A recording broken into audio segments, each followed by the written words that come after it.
માળિયા મિયાણામાં એક જ પરિવારના 14 સભ્યોને ફૂડ પોઈઝનિંગની અસર થઈ હોવાનું સામે આવ્યું છે। નોનવેજ ખાધા બાદ સવારે 14 લોકોની તબિયત લથડી હોવાનું પરિવારજનોએ જણાવ્યું હતું। તમામને પહેલા માળિયા મિયાણા પ્રાથમિક આરોગ્ય કેન્દ્ર ખાતે ખસેડવામાં આવ્યા હતા, ત્યારબાદ મોરબી સિવિલ હોસ્પિટલ ખાતે ખસેડવામાં આવ્યા હતા। હાલ તમામ 14 લોકોની તબિયત સ્થિર હોવાનું જાણવા મળ્યું હતું। અસણ રહીમ એટલે હું ફેરી વાર આગળ સોનિયા લીધા બરોબર તે મને સોનિયા દીધા। સોનિયામાં ઘરે આવીને અમે બાવીને દઈ દીધું, તું બનાવી નાખ, તે શાક બનાવી નાખ્યો અને બપોરે અમે ખાધો।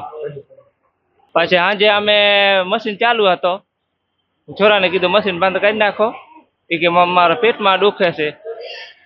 તો ચા પાણી પીધા, બરાબર ચા પાણી પીધા એટલે આખો ગેસ થઈ ગયો બધાને, 14 જણાને। પાછા દાખલા અમે અહીંયા માળિયા ગયા, માળિયા કે કોઈ હતો નહીં।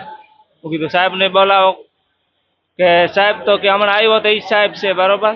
કીધું સાહેબ તો છે, કંઈ સારવાર તો રહ્યો અમને।